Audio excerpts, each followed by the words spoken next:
पवित्र और पावन नाम को सारी महिमा और आदर और गौरव देते हुए आज के पवित्र शास्त्र बाइबल के अध्ययन में आपका ध्यान इब्रानियों की पत्री उसका पदों की ओर लेना चाहता हूं। The epistle to the Hebrews and chapter 1, इब्रानियों की पत्री उसका अध्याय 1। पूर्व युग में परमेश्वर ने बाप दादाओं से थोड़ा थोड़ा करके और भांति भांति से भविष्यद्वक्ताओं के द्वारा बातें कर इन अंतिम दिनों में हमसे पुत्र के द्वारा बातें की, जिसे उसने सारी वस्तुओं का वारिस ठहराया और उसी के द्वारा उसने सारी सृष्टि की रचना की है। वह उसकी महिमा का प्रकाश और उसके तत्व की छाप है और सब वस्तुओं को अपनी सामर्थ के वचन से संभालता है। वह पापों को धोकर ऊंचे स्थानों पर महामहिमन के दाहिने जा बैठा और स्वर्ग दूतों से उतना ही उत्तम ठहरा जितना उसने उनसे बड़े पद का वारिस होकर उत्तम नाम पाया, क्योंकि स्वर्गदूतों में से उसने कब किसी से कहा, तू मेरा पुत्र है, आज तू मुझसे उत्पन्न हुआ, और फिर यह, मैं उसका पिता हूंगा और वह मेरा पुत्र होगा। और जब पहलटोय को जगत में फिर लाता है तो कहता है, परमेश्वर के सब स्वर्गदूत उसे दंडवत करे, और स्वर्गदूतों के विषय में यह कहता है, वह अपने दूतों को पवन और अपने सेवकों को धधकती आग बनाता है। परंतु पुत्र के विषय में कहता है, हे परमेश्वर, तेरा सिंहासन युगान युग रहेगा, तेरे राज का राजदंड न्याय का राजदंड है। तूने धर्म से प्रेम और अधर्म से बैर रखा। इस कारण परमेश्वर, तेरे परमेश्वर ने तेरे साथियों से बढ़कर हर्ष रूपी तेल से तेरा अभिषेक किया, और यह कि हे प्रभु, आदि में तूने पृथ्वी की नींव डाली और स्वर्ग तेरे हाथों की कारीगरी है।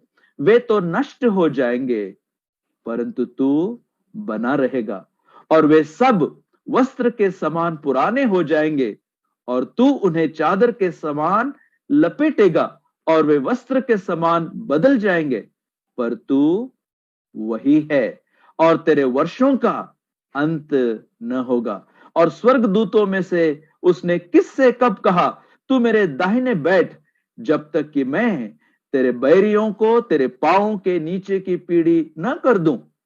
क्या वे सब सेवा टहल करने वाली आत्माएं नहीं, जो उद्धार पाने वालों के लिए सेवा करने को भेजी जाती है? प्रभु अपने पवित्र वचन के पढ़े जाने के ऊपर बहुतायत की आशीष दे। और आज शाम को इस अध्याय से मसीह की महिमा में, मसीही जन की महिमा, मसीह की महानता में, मसीही जन की महानता, मसीह की विशेषता में, मसीही जन की विशेषता, मसीह की उत्तमता में, मसीही जन की उत्तमता को देखने के लिए प्रभु आपकी मेरी सहायता करे। मसीह की महिमा में, मसीह जन की महिमा। यशायाह अपने भविष्यवाणी में लिखते वक्त कहते हैं, यशायाह उसका 26वां अध्याय और उसके 3 पद में, जिसका मन तुझ में धीरज धरे हुए है, उसकी तू पूर्ण शांति के साथ रक्षा करता है, क्योंकि वह तुझ पर भरोसा रखता है। हे मसीही जन, अपने मसीह की महिमा में तू धीरज धरे हुए अपनी दृष्टि को उसके ऊपर लगा के रख, क्योंकि तेरी रक्षा उसी में है, तेरी शांति उसी में है। जो उस पर भरोसा करता है वो कभी लजाए नहीं जाएगा। प्रभु इन वचनों के ऊपर और अपने मसीह के ऊपर हमारी दृष्टि लगाने के लिए हम सबकी सहायता करें और उसमें जो धन्यता प्रभु ने हमारे हरेक को दी है, उसको देखकर अचंभित होकर उस प्रभु के लिए भावता हुआ मसीह जीवन जीने के लिए प्रभु आपकी और मेरी भी सहायता करे। Thou shall keep them in perfect peace, whose mind is stayed on thee, because he trusteth in thee. उस मसीह को देखने के लिए, उस मसीह पर धीरज धरने के लिए, उस मसीह पर विश्वास करने के लिए, उस मसीह की महानता देखने के लिए, उस मसीह को हमारे जीवन में एक विशेषता का स्थान देने के लिए आज प्रभु आपकी मेरी अंदरूनी आंखों को खोल दे और इस एक अध्याय में से उस मसीह के महानता की 7 चीजों को, 7 बातों को केवल एक रूपरेखा के तौर पर ही दे पाऊंगा और देते वक्त एक एक बिंदुओं को जो मसीह जन के लिए जरूरत है उसको हम सीखते हुए आगे बढ़ेंगे। सबसे पहली बात, मसीह में हमारी पूरी पूरी सुरक्षा। क्यों कहते हैं मसीह में हमारी पूरी पूरी सुरक्षा? इस अध्याय को पढ़ते वक्त आपने देखा, इस अध्याय की शुरुआत परमेश्वर से होती है, परमेश्वर का उल्लेख जिक्र शब्द से होती है और इस अध्याय का आखिरी शब्द उद्धार करके दिया हुआ है। अंग्रेजी बाइबल यदि हाथ में हो तो यह बिल्कुल उसी तौर पर दिया हुआ है। कैसे? The first word used in this chapter, Hebrews chapter 1 verse 1, it begins with God and it ends with salvation. इस अध्याय का पहला शब्द परमेश्वर और इस अध्याय का आखिरी शब्द उद्धार करके दिया हुआ है। जब भयंकर परिस्थिति में पड़ा हुआ योना सोचा कि बस अब खत्म, मुझे पानी में डाल दो, मैं मर जाऊंगा क्योंकि मेरे कारण यह संकट आया है, लेकिन परमेश्वर ने उसे मरने के लिए नहीं चुना था, उसको जीवन देकर उसके जीवन से एक बड़ी सेवकाई को निनवे के मन फिराव के लिए करने वाला परमेश्वर उसको कैसे मरने देता? बड़ी मछली को उसके लिए तैयार किया था और उस बड़ी मछली के सुरक्षा के स्थान में घुटनों के बल आते हुए योना ने क्या प्रार्थना की मालूम है? योना की प्रार्थना, योना उसका दूसरा अध्याय उसके 9वें पद में ऐसे लिखा हुआ है, उद्धार तो यहोवा ही से होता है।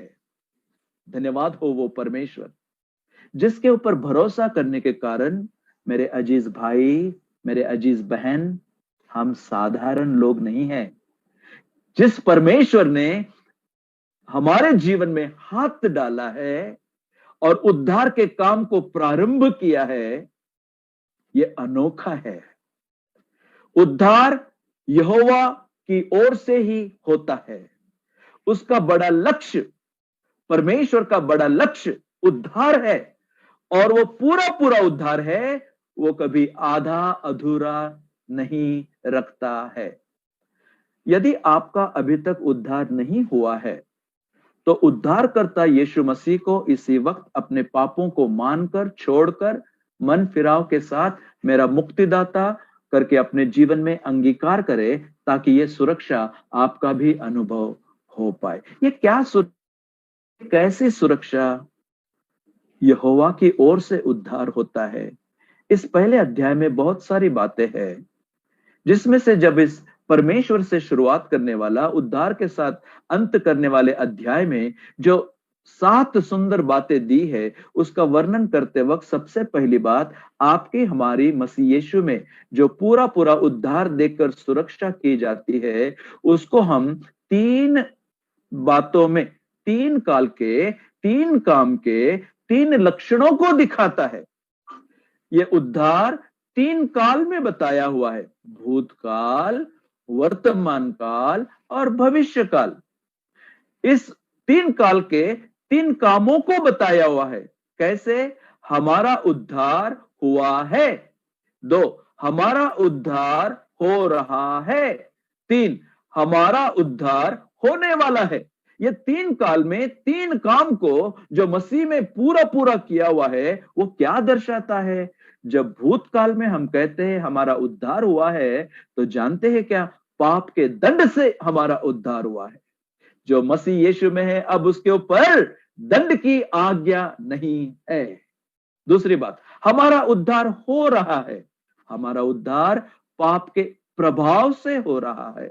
एक, पाप के दंड से उद्धार हुआ है। दो, पाप के प्रभाव से दिन प्रतिदिन के जीवन में जो हमारे इर्द गिर्द है, हमारे शरीर में है, हमारे वासना और ये आदतें, ये सारी बुराई जो हमारे चारों ओर घेरी पड़ी है, जिसके बीच में आप और मैं अपना मसीह जीवन जीना चाहते हैं, हमारा अगर उद्धार पाप के दंड से हुआ है, धन्यवाद हो। लेकिन हमारा उद्धार प्रतिदिन वर्तमान के जीवन में पाप के प्रभाव से हो रहा है। तीसरी बात, भविष्य काल में हमारा उद्धार होने वाला है। जानते हैं क्या?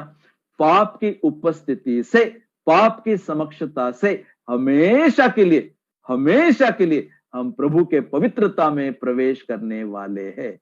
इसलिए उद्धार बहुत मायना रखता है। हमारे उद्धार की सुरक्षितता हम 3 काल में यहां पर 3 लक्षणों को दिखाने वाला देखते हैं। इसलिए वर्तमान की पाप की परिस्थिति से मेरे प्रिय भाई और बहन कभी विचलित नहीं होना। इस पाप का प्रभाव तो आते रहेगा। पाप की लालसा, पाप की अभिलाषा, पाप की वासना, पाप की बुरी आदतें, पाप की संगत, पाप के सारी बातों में आप और मैं ऐसी पाप की परिस्थिति में अपना जीवन बिताते वक्त कभी विचलित नहीं होना। क्या जरूरी है? हमें जरूरी है कि हम प्रभु में बने रहे, वचन में बने रहे, मसीह यीशु की ओर हमारी दृष्टि लगाकर आगे बढ़ते रहे। इसलिए लिखते हैं ना, नजर हटी दुर्घटना घटी। ये आपके मेरे जीवन में कभी न होवे। याद रखें, जब कभी प्रभु ने, मतलब जीवित प्रभु ने, मतलब उस महिमा में प्रवेश किए हुए प्रभु ने यूहन्ना, प्रेरित यूहन्ना को दर्शन दिया, तब हम पढ़ते हैं जो 7 कलीसियाओं को खत लिखने के लिए पवित्र आत्मा की प्रेरणा से प्रभु यीशु मसीह की ओर से लिखे हुए ये खत है। 7 कलीसियाओं के लिए है, लेकिन 7 कलीसियाओं के लिए महामहिम में पुनरुत्थान के पश्चात प्रवेश करने वाले प्रभु ने सारे कलीसियाओं को, आपको, हमको एक ही बात 7 बार 7 कलीसियाओं को कहते वक्त बताई है। और वो कौन सी है? जिसके कान हो वह सुन ले कि आत्मा कलीसिया से क्या कहता है। और आगे क्या लिखा है?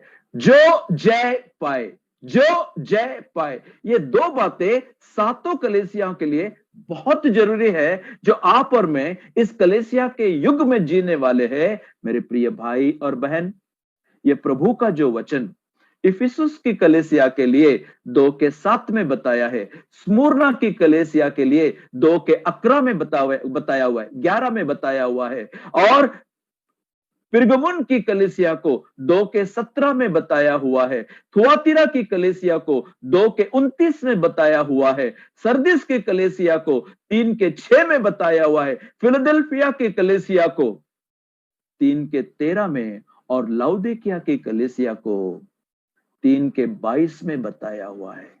क्या बताया? जिसके कान हो वह सुन ले।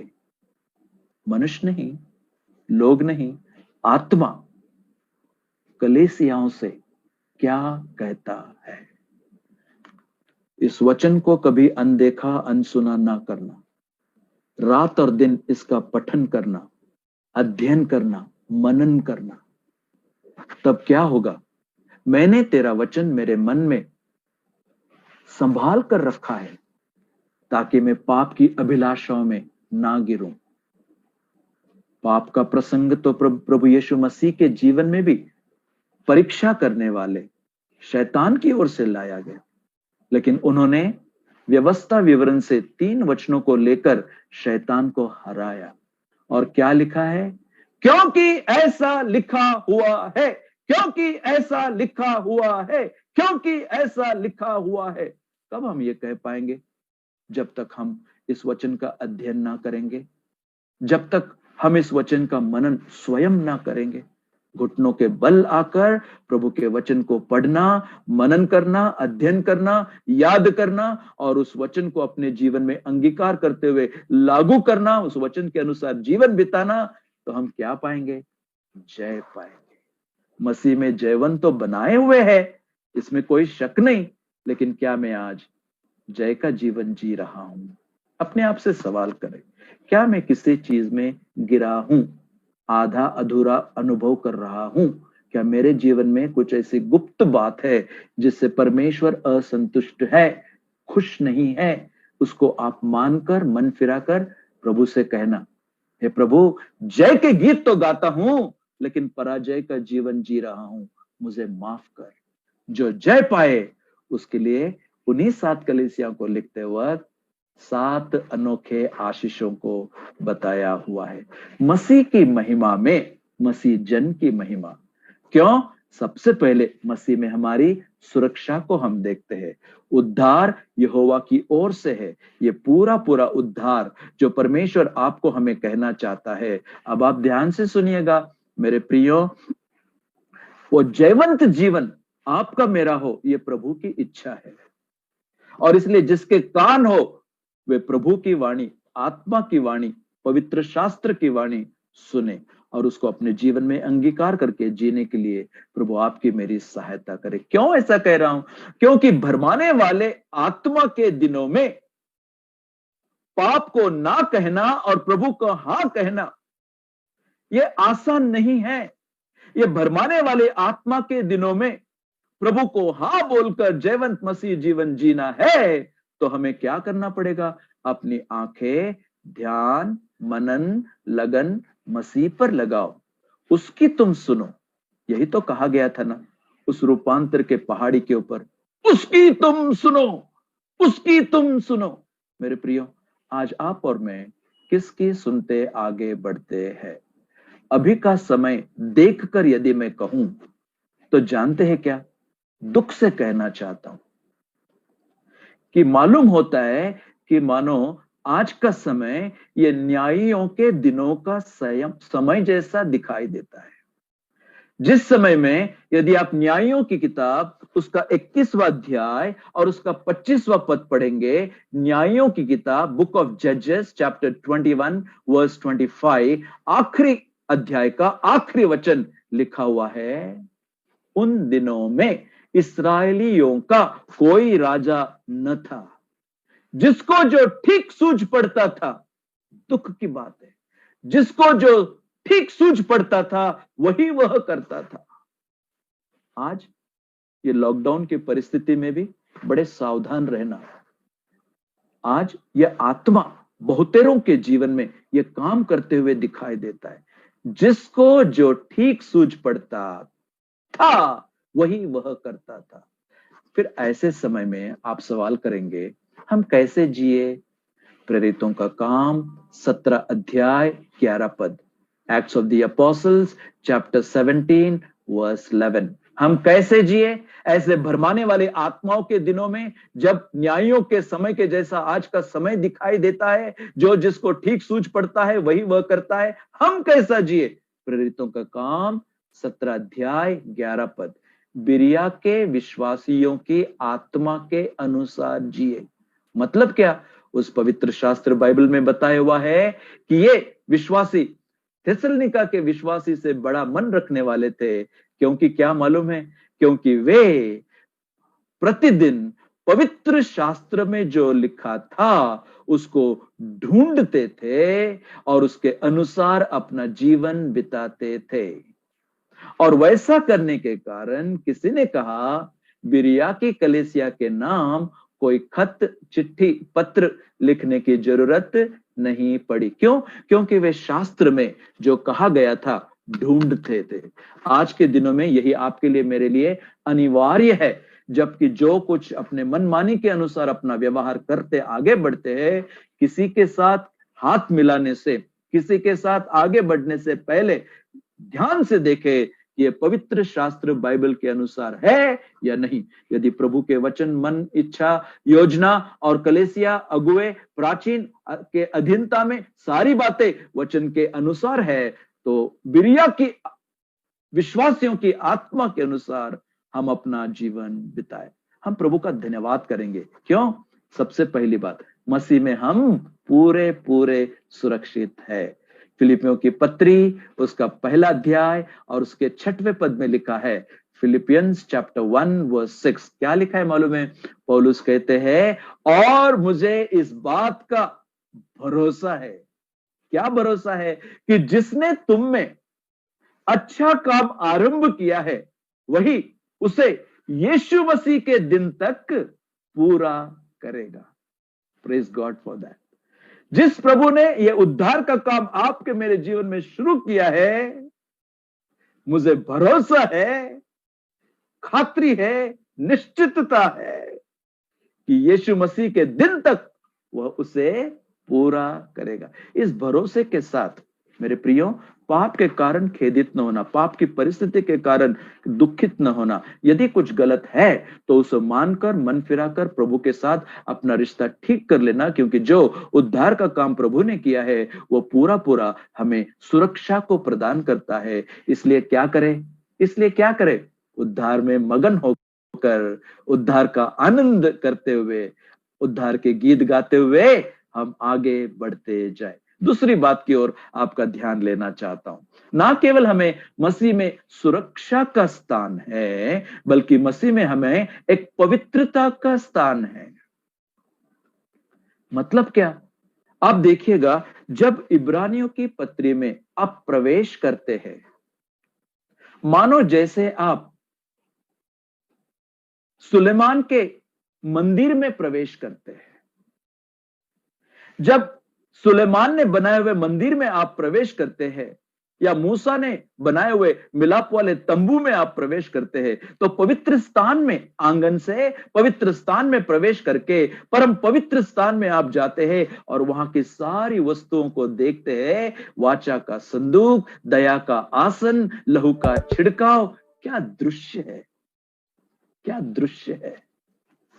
जब हम मसीह में हमारे पवित्र स्थान को याद करते हैं, तो हमेशा देखना, इस अध्याय को पढ़ते वक्त मानो जैसे कि हम मंदिर में, पवित्र स्थान में प्रवेश करते हैं। इसका मतलब क्या? उस वक्त, मसीह जीवन जीते वक्त, इस पवित्र स्थान का आनंद उठाने के लिए आगे बढ़ते वक्त, हमारी विचार धारणा, हमारी सोच, एक शब्द में यदि मैं कहूं तो कोरह के पुत्र के नाई हो, जो मरने चाहिए थे, मृत्यु उनके सामने था, लेकिन गिनती की किताब 26वां अध्याय 11 पद में लिखा हुआ है, लेकिन कोरह के पुत्र मरे नहीं। आप और मैं मरना चाहिए था, पाप किया है, बलवा किया है, दंड निश्चित है और वो मृत्यु है। जानते हैं, ये तो आसान बात ना समझना, क्योंकि पृथ्वी फट गई और उनके सामने, आंखों के सामने, जितनों ने परमेश्वर के दास, परमेश्वर के वचन के विरोध में बलवा किया था, गड़प हो गए, निगल लिए गए। लेकिन लिखा है, कोरह के पुत्र मरे नहीं। इसलिए कहना चाहता हूं, जब इस पत्री में आप प्रवेश करते हैं, मानो हम पवित्र स्थान में, मंदिर में प्रवेश करते हैं, उन बातों की ओर से जैसा इन कोरह के पुत्र का मन भर गया था, जानते हैं, उसी मन के अनुसार आपका मेरा जायज है। क्योंकि उसे, जो इस रुकावट को लाता है, उसको अंतरिक्ष का अधिपति करके कहा गया, Prince of the power of the air. शैतान का दूसरा नाम है वो। जब मसीह की बातें जो कोई जब कभी करे, रुकावट लाना ये उसका काम है। लेकिन मेरे अजीज मसीह जन, मसीह भाई, मसीह बहन, मसीह में हमारी सुरक्षितता, मसीह में हमारे लिए जो प्रवेश पवित्र स्थान में दिया हुआ है, उसका छिड़काव लेकर जो आगे बढ़ते हैं, वे कैसा बढ़े?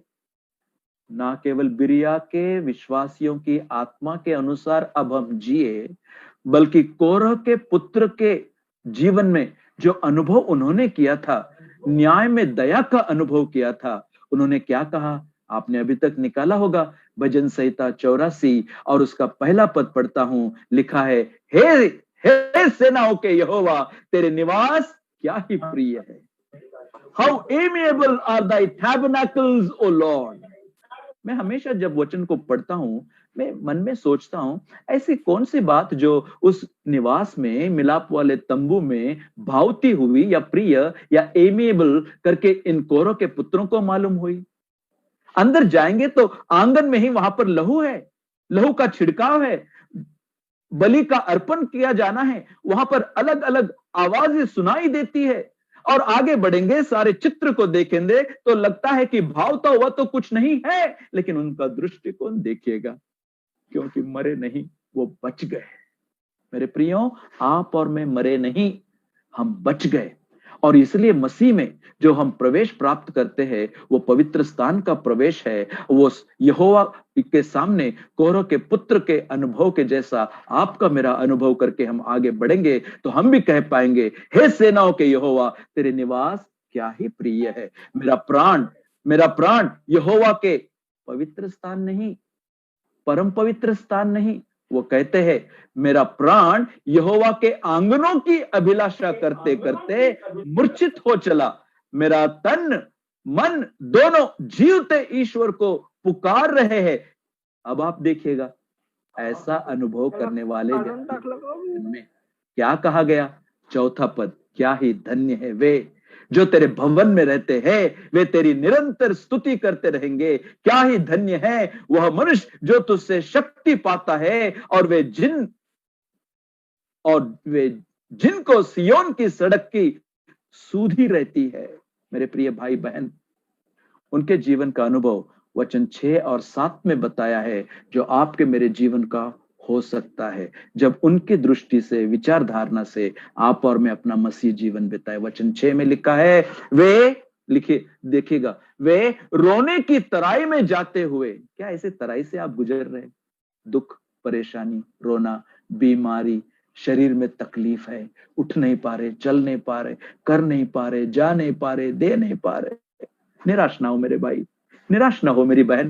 ये शरीर रूपांतर होने वाला है, ये सब मिट्टी मिट्टी में चला जाएगा। लेकिन अगर मसीह में हमारा जो प्रवेश, पवित्रता में किया हुआ प्रवेश है, तो क्या वे रोने की तराई में जाते हुए उसको सोतों का स्थान बनाते हैं। फिर बरसात की अगली वृष्टि में उसमें आशीष ही आशीष उपजाती है। अब आप 7वां पद देखिएगा, वे बल पर बल पाते जाते हैं, उनमें से हरेक के जन सियोन में प्रवेश को अपना मुंह दिखाएगा। प्रभु इन वचनों के ऊपर अपनी बहुतायत की आशीष दे। बल प्राप्त करते हुए, आशीष के ऊपर आशीष प्राप्त करते हुए प्रभु में आगे बढ़ने के लिए हमें क्या जरूरी है? हमारा प्रवेश मसीह में जो है वो पवित्र स्थान में प्रवेश है। इसलिए जैसे हम क्या कहा, जैसे सुलेमान ने बनाए हुए मंदिर में प्रवेश करना, वैसे इब्रानियों की पत्री में प्रवेश करना करके हम देखते हैं कैसे, जैसे सुलेमान ने जो मंदिर बनाया था, उसके प्रवेश द्वार पर हम 2 बड़े खंभों को देखते हैं। वैसे ही इब्रानियों की पत्री में प्रवेश करते वक्त पहला अध्याय और दूसरे अध्याय में उन 2 खंभों का दर्शन हम पाते हैं। उसका अध्याय 1 को आप पढ़ेंगे तो वहां पर मसीह का ईश्वरत्व प्रकट किया हुआ है। अध्याय 2 पढ़ेंगे तो मसीह का मनुष्यत्व प्रवेश किया हुआ है। ध्यान से सुनिएगा, इब्रानी का लेखक पवित्र आत्मा की अगुवाई से जो प्रवेश हमें प्राप्त हुआ है, उसकी ओर अपने पढ़ने वालों का ध्यान लेना चाहता है।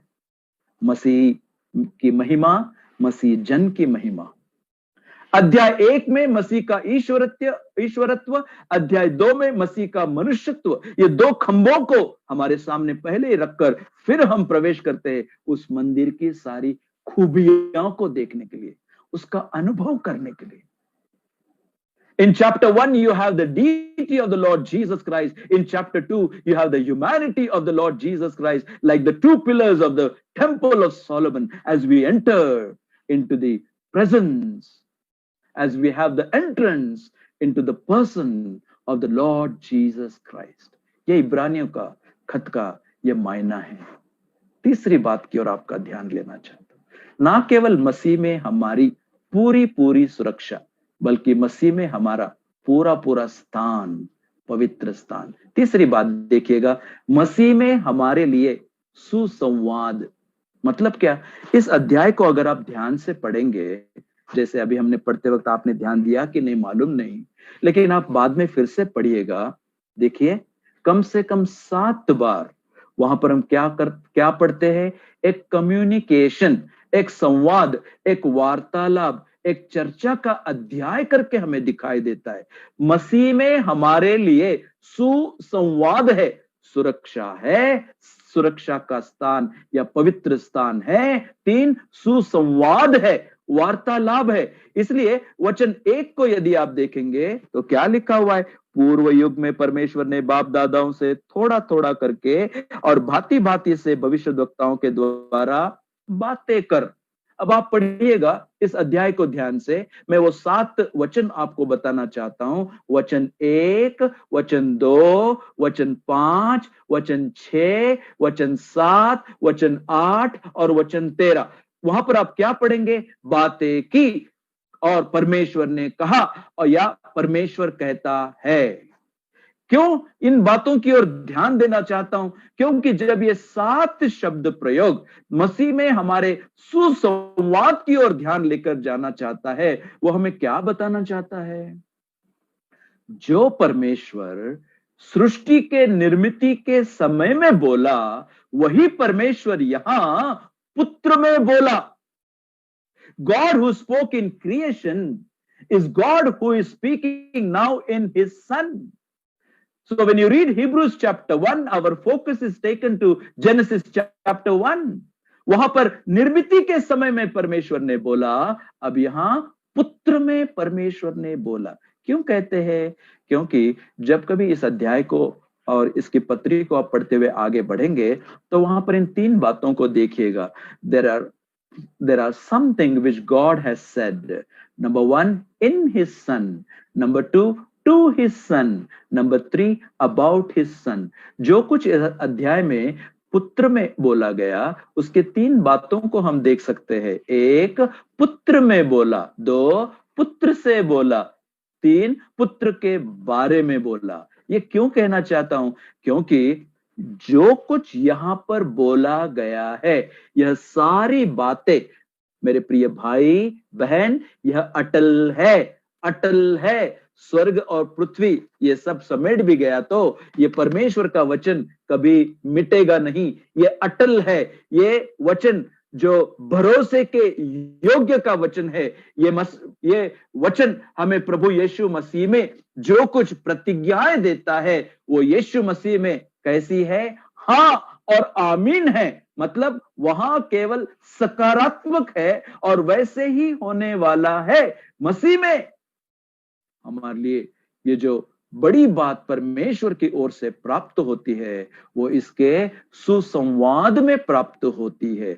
इसलिए वो सुसंवाद जो पुत्र में है, पुत्र से है, पुत्र के बारे में है, इसका वर्णन इस पहले अध्याय में हम देखते हैं। चौथी बात की ओर आपका ध्यान लेना चाहता हूं।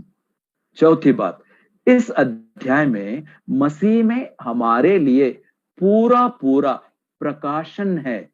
God has given us complete revelation of the Lord Jesus Christ in this epistle, or beginning from chapter 1. मसीह में हमारे लिए पूरा पूरा प्रकाशन है। इसलिए प्रकाशित वाक्य को लिखते वक्त भी पहला शब्द क्या लिखा है मालूम है? भविष्य में क्या होगा वो बातें नहीं, लेकिन मसीह का प्रकाशन, मसीह के बारे में। तो जब कभी वचन आप पढ़ेंगे, चाहे कोई भी अध्याय हो, उसमें मसीह को ढूंढना, मसीह को देखना, क्यों? क्योंकि यह हमारे लिए मसीह का एक प्रकाशन का दिया हुआ अध्याय दिखाई देता है। इसका मतलब क्या? ऐसी कौन सी बात है जो आप हमें इस अध्याय से बताना चाहते हैं? सुनिएगा। क्योंकि इसके पहले भी, मतलब नए नियम के पहले भी, पुराने नियम में परमेश्वर ने अपना प्रकाशन दिया। और उसी बात को हम पढ़ते हैं पूर्व युग में, वचन 1, परमेश्वर ने बाप दादाओं से थोड़ा थोड़ा करके भांति भांति से भविष्यद्वक्ताओं के द्वारा बातें की। अब आप देखिएगा, उसकी तुलना यदि यहां पर करें, इन अंतिम दिनों में हमसे पुत्र के द्वारा बातें की। वो कौन पुत्र है उसके बारे में आगे उसका वर्णन किया है। इसका मतलब there is a in this revelation we see there is a previous revelation and there is a complete revelation. इसका मतलब सवाल मन में आता है, जब ये पूरा पूरा प्रकाशन परमेश्वर ने यीशु मसीह में दिया हुआ है, तो क्या पहले बताई हुई बातें निकाल दी गई है? क्या उनका कोई मतलब नहीं है? ना ना ना, ऐसे नहीं है। क्या वे एक दूसरे के साथ विरोधाभास रखती है? कॉन्ट्राडिक्शन उसमें है? ना ना ना। जो पुराना बताया गया है उसके साथ जब ये नया पढ़ेंगे तो जो पुराना है उसका मतलब समझ पाएंगे और मसीह की महिमा उसमें से अधिक देखकर हे मसीह जन तो अपने विश्वास में बल प्राप्त कर सकता है और प्रभु की महिमा कर सकता है। ये कैसे? क्योंकि हम वहां पर दो बातों को देखते हैं। In the old revelation, there were special human messengers.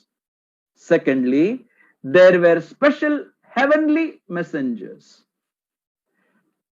The special human messengers were known as the prophets. The special heavenly messengers were known as the angels. पुराने प्रकाशन में हम क्या पाते हैं कि विशेष तौर पर यह संदेश जो लाया गया था, यह वार्तालाप मनुष्य के साथ जो किया गया था, एक वहां पर मानवी संदेशवाहक थे जिनको नबी करके कहलाया जाता है। दो, वहां पर पुराने प्रकाशन में स्वर्गीय संदेशवाहक थे जिनको दूत कहलाया जाता है, स्वर्गदूत कहलाया जाता है। लेकिन जब हम इस प्रकाशन के बारे में जो मसीह में परमेश्वर ने हमारे लिए दिया हुआ है, याद रखिएगा, लेकिन इस प्रकाशन में यह वो है जो मानवी और स्वर्गीय संदेशवाहक से भी उत्तम है, महान है, क्योंकि यह उस समय के लिए दिए हुए जैसा नहीं बल्कि परिपूर्ण प्रकाशन है। It was a provisional revelation that time, but now we have the perfect revelation in the person of the Lord Jesus Christ. मैं क्यों इस बात पर जोर देकर कहना चाहता हूं, उसकी ओर आगे बढ़ना चाहता हूं, और यहां वो है, इब्रानी का लेखक कहता है, जो नबियों से उत्तम है, नबियों से श्रेष्ठ है, नबियों से बड़ा है, नबियों से महान है। यहां वो है जो स्वर्गदूतों से उत्तम है, स्वर्गदूतों से श्रेष्ठ है, स्वर्गदूतों से बड़ा है और स्वर्गदूतों से महान है। और इसलिए ये जो प्रकाशन है ये परिपूर्ण है, ये जो प्रकाशन है ये अंतिम है, ये आखिरी है। That's why this is the perfect and the final revelation of God given to man, to you and to me, and there is absolutely nothing more needed to be added to this which God has given to us. This is God's last word to man. मनुष्य के लिए परमेश्वर का यह आखिरी शब्द है, उसका पुत्र प्रभु यीशु मसीह। इसका मतलब क्या? इसका हम कैसे लागूकरण कर सकते हैं? जब यीशु मसीह के द्वारा पुराने प्रकाशन को अधिक प्रकाशित करते हुए हमारा ध्यान यीशु मसीह की ओर लाया गया, तब तो भांति भांति के रीति से और थोड़ा थोड़ा करके परमेश्वर ने बातें की, लेकिन अब पूरी पूरी बातें नबियों से उत्तम, स्वर्गदूतों से उत्तम प्रभु यीशु मसीह में यह आखिरी शब्द बताया है। इसका मतलब क्या? इसका मतलब अजीज भाई बहन ध्यान से सुने, आपको हमें स्मरण रखना है। क्या स्मरण रखना है? यदि मसीह परमेश्वर की ओर से आखिरी अंतिम शब्द प्रकाशन करके दिया हुआ है, तो अब मैं जब अपना मसीह जीवन यहां पर बिताऊं तो मेरे लिए अब किसी नबी की जरूरत नहीं, किसी छवि की जरूरत नहीं, या किसी डब्बी की जरूरत नहीं, किसी स्वप्न की जरूरत नहीं, किसी ख्वाब की जरूरत नहीं, किसी दर्शन की जरूरत नहीं, किसी चिन्ह की जरूरत नहीं, किसी लक्षण की जरूरत नहीं, किसी तेल की जरूरत नहीं, किसी पानी की जरूरत नहीं, किसी धागे की जरूरत नहीं। वो शायद धागा गले में हो, गला धागा हाथ में हो, धागा कमर में हो, किसी फोटो की जरूरत नहीं, किसी तस्वीर की जरूरत नहीं। नहीं नहीं नहीं, परमेश्वर की ओर से मसीह का पूरा प्रकाशन आपके लिए मेरे लिए दिया गया है। तो इन सारी चीजों का सहारा कभी न लेना।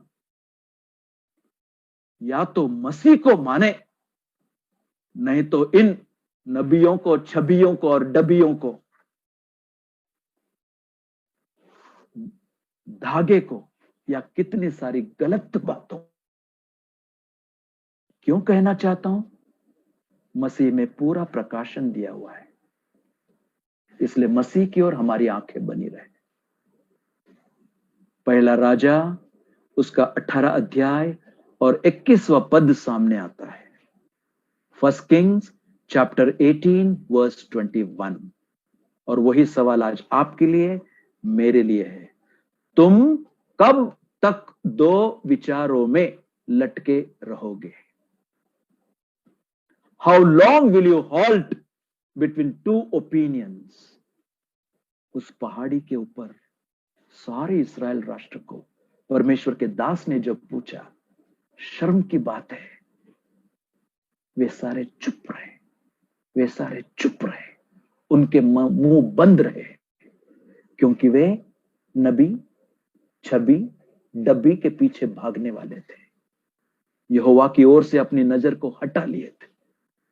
एकलौता परमेश्वर का दास परमेश्वर के ऊपर भरोसा करते हुए पहाड़ी के ऊपर खड़ा होकर इन सारे लोगों के सामने, उस राजा के सामने, सारे उसकी प्रजा के सामने और 450 उसके नबियों के सामने खड़ा होकर परमेश्वर के लोगों से सवाल कर रहा था, तुम कब तक दो विचारों में लटके रहोगे? जब वहां पर वो अद्भुत चमत्कार हो गया, तब अंत में उस अध्याय में आप पढ़िएगा, क्या कहते ये सब लोग मुंह खोलकर, मालूम है, यहोवा ही परमेश्वर है, यहोवा ही परमेश्वर है, यहोवा ही परमेश्वर है। सवाल है, यदि यहोवा परमेश्वर है मेरे प्रिय भाई बहन, तो उसके पीछे हो लो, और यदि बाल है तो उसके पीछे हो लो। दो में से एक, दोनों बातों के ऊपर हाथ रखकर नहीं चल पाएंगे। इसलिए बहुतेरों के जीवन में मसीह का नाम तो है, लेकिन मसीह का काम नहीं दिखाई देता है।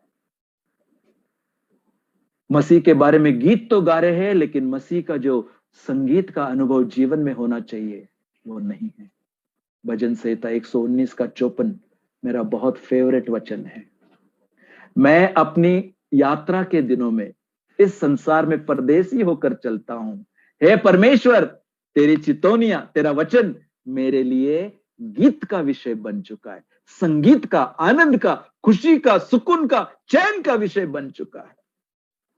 प्रिय भाई बहन, आगे बढ़ने से पहले, यदि मसीह को पूरा प्रकाशन करके परमेश्वर ने दिया है, इन किसी चीजों की हमें जरूरत नहीं है। यदि आपने अपने जीवन में, अपने शरीर के ऊपर, अपने घर के अंदर, बिस्तर के नीचे, अलमारी के अंदर, कहीं पर कुछ भी, कहीं मसीह को छोड़कर, मसीह को जोड़कर कुछ लाया हो, तो उसको निकाल कर फेंक दीजिएगा। तब तक परमेश्वर की ओर से सुकून, चैन, आराम, शांति, आशीष का अनुभव नहीं कर पाएंगे। प्रभु आपकी मेरी सहायता करें। मसीह हमारे लिए पूरा पूरा प्रकाशन है। पांचवी बात की ओर आपका ध्यान जल्द लेना चाहता हूं। मसीह में हमारा पूरा पूरा संपर्क है। अभी देखिएगा, संपर्क मतलब क्या? उसको हम कनेक्टिविटी कहते हैं। अभी ये कनेक्टिविटी जो नेटवर्क के द्वारा आप अपने घर में बैठे हैं, मैं यहाँ औरंगाबाद में, प्रभु के दास भरूच गुजरात में, हमारे प्रिय भाई लोग दोहा में, हमारे प्रिय भाई जॉर्ज जो केरला में, और अन्य सारे जन जो आप जगह जगह से यहाँ पर आए हुए हैं, ये किस माध्यम के कारण यहाँ पर इकट्ठे आ पाए? उस कनेक्टिविटी के कारण, उस संपर्क के कारण। और वही परमेश्वर का दास इस अध्याय में बताता है कि मसीह के साथ जो हमारा संपर्क है, वो इस संपर्क या इस नेटवर्क के जैसा नहीं है जो आता है जाता है, जो कम है अधिक है, जो टूटता है, जो निकलता है, जो गिरता है, जो पड़ता है। ना ना ना, मसीह में हमारा जो कनेक्शन है वो कैसा है? वो पूरा पूरा है। मसीह में हमारा पूरा पूरा संपर्क। इस अध्याय में लेखक विशेष करके क्या कहना चाहता है, उसका क्या विषय है, उसका क्या लक्ष्य है? मेरे प्रिय भाई बहन, यह बहुत ही व्यवहार का अध्याय है, जहां पर हमारा संपर्क, हमारा नाता, हमारा रिश्ता क्या और कैसे होता है, उसका वर्णन दिया हुआ हम पाते। इसका मतलब क्या हम देखेंगे इसी अध्याय में। This is what the episode of Hebrew is. How can God come to man? सबसे पहली बात, परमेश्वर पवित्र स्वर्ग में वो कैसे मनुष्य के पास आता है? दूसरी बात, how can man reach to God? मनुष्य परमेश्वर के साथ, पवित्र परमेश्वर के साथ कैसे संपर्क रख सकता है? सुन रहे आप? How can God come to man and how can we the man get to God? परमेश्वर मनुष्य के पास कैसे आता है और मनुष्य को परमेश्वर अपने पास कैसे ले जाता है? ऐसे अगर देखा जाए तो ये असंभव की बात है, ये असंभव है। It is an impossible thing by any means, methods, mediums of this world. ये असंभव है। और इसीलिए यह ऐसा प्रकाशन जो हमारे सामने लाया है, जो हमें इस पूरे पूरे संपर्क में मसीह के द्वारा लाता है, जबकि परमेश्वर को मनुष्य के पास लाने का सवाल है। जब कभी हम परमेश्वर को मनुष्य के साथ वार्तालाप करते हुए, मनुष्य के साथ बातचीत करते हुए, मनुष्य के साथ कुछ कहते हुए देखते हैं, पवित्र शास्त्र के अनुसार उसको प्रकाशन कहा जाता है, रेवलेशन कहा जाता है। When it is a matter of God brought to man, it is revelation. When it is a matter of man brought to God, it is reconciliation और रिडेम्पशन। जबकि परमेश्वर को मनुष्य के पास लाने का सवाल होता है तो उसे प्रकाशन कहते हैं, जबकि मनुष्य को परमेश्वर के पास लाने का सवाल कहते हैं तो उसे मेल मिलाप कहते हैं। इसका मतलब क्या? आप अपने मन में इस बात को जान ले। जैसे हम श्रेष्ठ गीत में पढ़ते हैं, जब उसने जान लिया, वो क्या कह बैठी? ना केवल अपने वर की सुंदरता को वधु वर्णन करती है, लेकिन उसको समझने के बाद, उसका अनुभव करने के बाद वो एक ही बात कहती है, जानते हैं क्या? वह मेरा और मैं उसकी, वह मेरा और मैं उसकी, वह मेरा वह मैं उसकी। I am thine and thou art mine. He is mine and I am his. क्योंकि ये जो दो प्रकार का काम, परमेश्वर को मनुष्य के सामने प्रकट करना, रेवलेशन, प्रकाशन, या मनुष्य को परमेश्वर के साथ मिलाना, मेल मिलाप, रिकंसिलिएशन, ये केवल एक ही कर सकता है। और वो योग्यता केवल प्रभु यीशु मसीह में है, और यह करने की योग्यता केवल वो पुत्र में है, प्रभु में है। परमेश्वर से नाता और मनुष्य से भी नाता, और इसका जो जोड़ने वाला हमारा केंद्र है वो कलवरी का क्रूस, और जिस क्रूस पर यीशु मसीह आपके लिए, मेरे लिए बलिदान हुए हैं।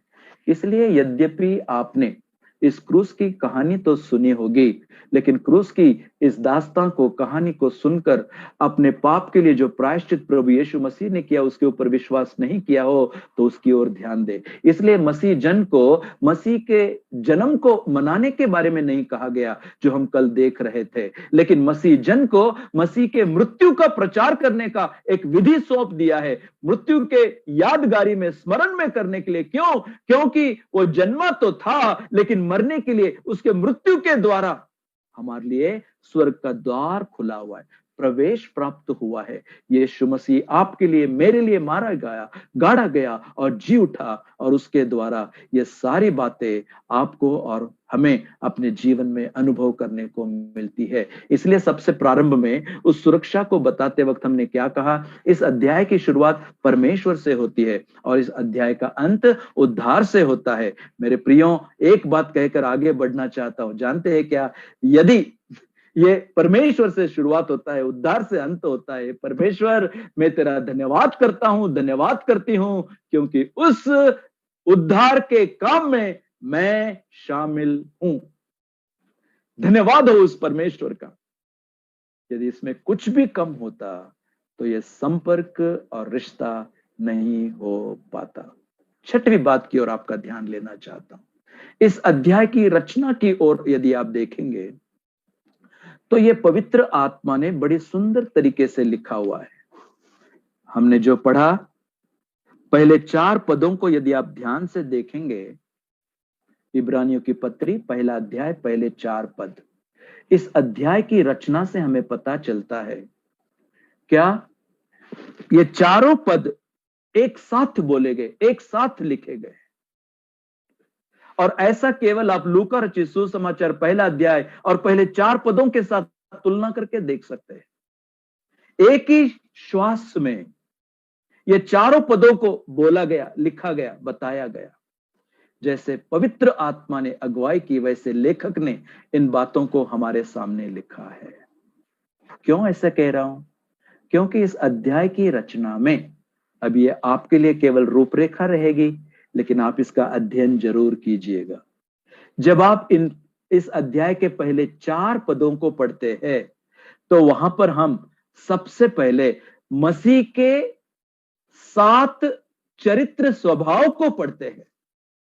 और जब आप उसका दूसरा भाग, मतलब वचन 5 से लेकर वचन 14 तक पढ़ते हैं, तो जो मसीह के 7 चरित्र स्वभाव पहले 4 पदों में बताए हुए हैं, उसको पुष्टि देने के लिए 5 से लेकर 14 पदों में मसीह के बारे में 7 चुने हुए संदर्भ दिए हुए हैं।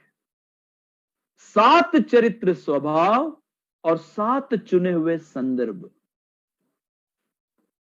मसीह के बारे में जो 7 बातें बताई है पहले 4 पदों में, in those 4 verses, dear brother and sister, we have 7 excellencies of the Lord Jesus Christ, our Savior, stated before us. And when you read verses 5 to 14, all these excellencies are supported by the 7 extracts from the Holy Scriptures to substantiate Christ our Savior. 7 चरित्र स्वभाव और 7 चुने हुए संदर्भ। कैसे उन बातों की ओर जा पाऊं? आप देखिएगा, लिखा है, पूर्व के युग में परमेश्वर ने बाप दादाओं से थोड़ा थोड़ा करके और भांति भांति से भविष्यद्वक्ताओं के द्वारा बातें कर इन अंतिम दिनों में हमसे पुत्र के द्वारा बातें की। अब देखिएगा उसकी महिमा।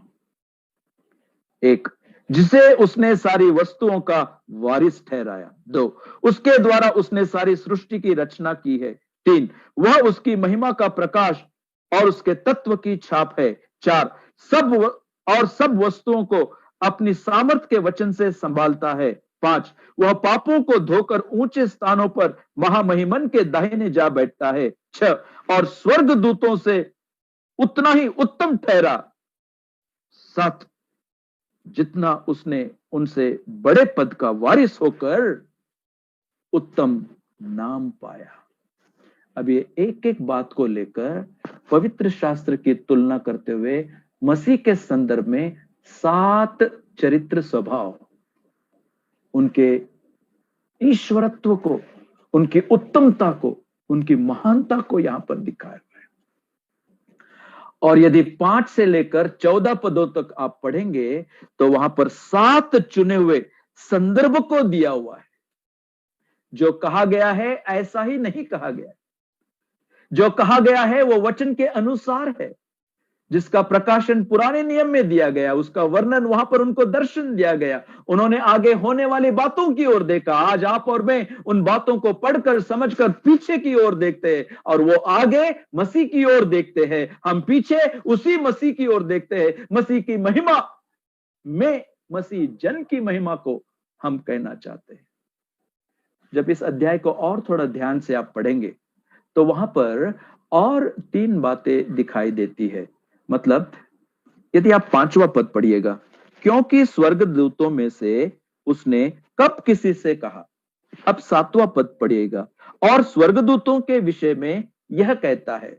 अब 13 पद पढ़िएगा, और स्वर्गदूतों में से उसने किससे कब कहा। 3 बार जब ये स्वर्गदूतों का उल्लेख करते हुए यहां पर कुछ बताया गया है, मेरे प्रियो, इस अध्याय को 3 भाग में बांटा गया करके हम देखते हैं। जब कभी इन 3 स्वर्गदूत के उल्लेख को आप पढ़ते हैं, मैं केवल बोलकर आगे जाऊंगा। जब वचन 5 को आप पढ़ेंगे, स्वर्गदूत का उल्लेख वहां पर देखेंगे। उसके पश्चात पुराने नियम से 3 चुने हुए संदर्भ को बताया हुआ है।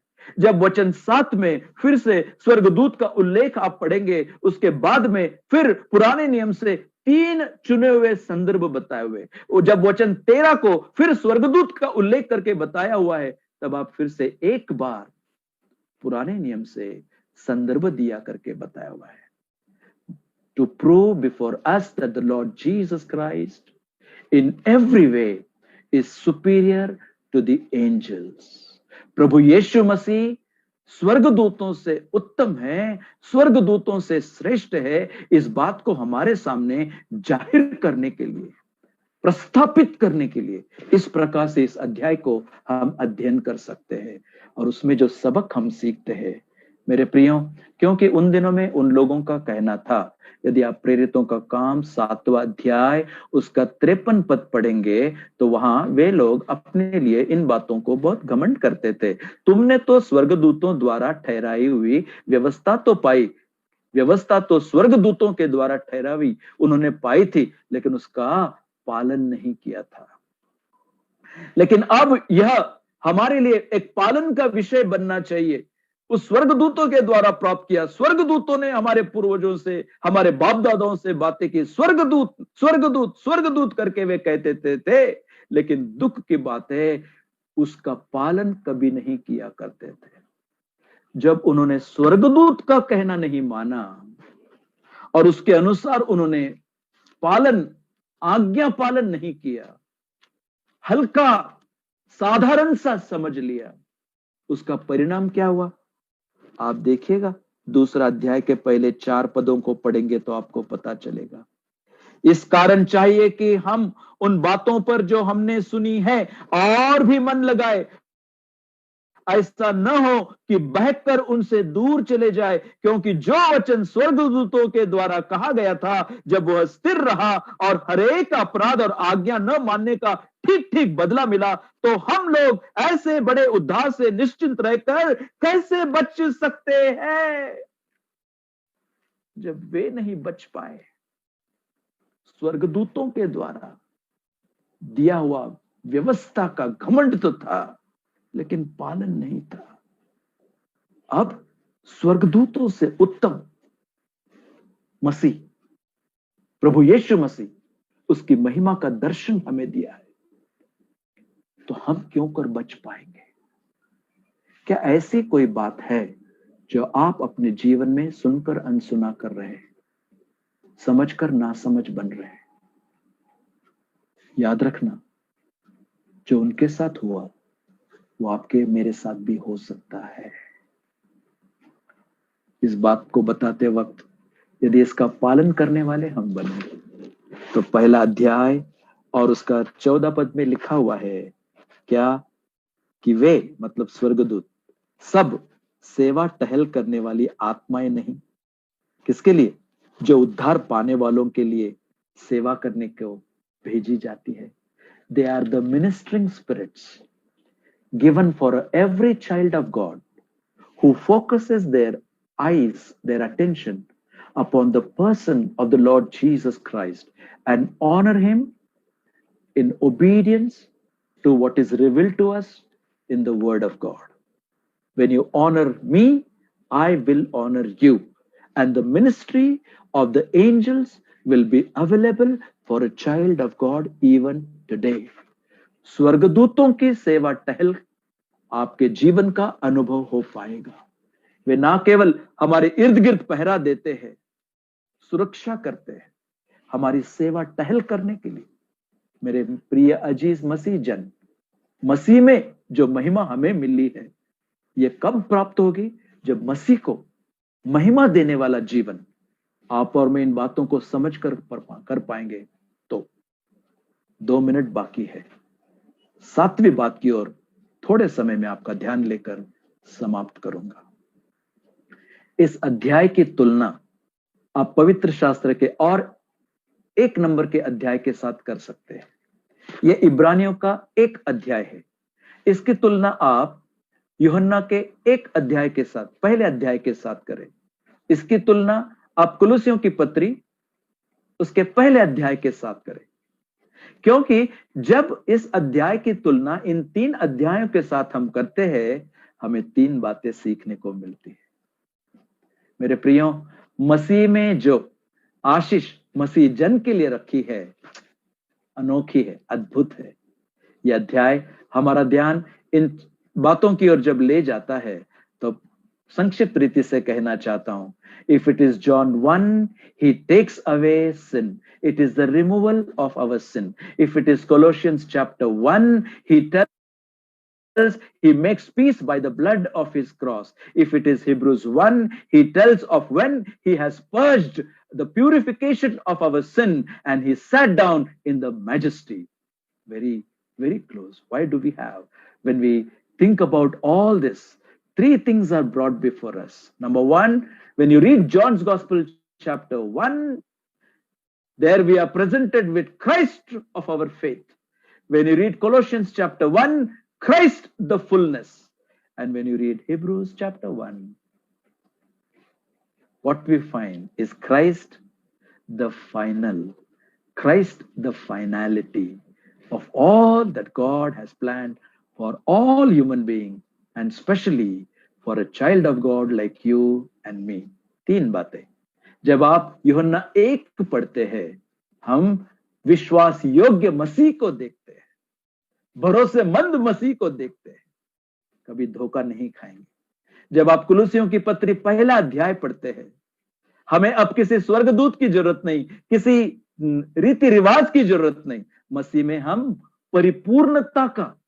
परिपूर्णता से भरे हुए मसीह का दर्शन पाते। लेकिन तीसरी बात, जब इब्रानियों की पत्री उसका पहला अध्याय पढ़ते हैं, मसीह का अंतिम दर्शन पाते हैं, क्राइस्ट द फाइनलिटी। और ये बताने का एक ही मकसद है कि उसकी ओर हमारी आंखें लगाकर हमारा मसीह जीवन बिताते हुए बढ़ने के लिए प्रभु आपकी और मेरी सहायता करे। हमने क्या पढ़ा? यशायाह 26 और उसके 3 पद से शुरुआत की, और उसी विचार को लेकर मेरे प्रिय भाई और बहन, इस अध्याय का आप स्वयं अध्ययन कीजिएगा। इस 7 दृष्टिकोण से अपने जीवन में इसका लागूकरण करते हुए आगे बढ़ने के लिए प्रभु आपकी और मेरी भी सहायता करे। इसलिए यशायाह कहते हैं, क्या?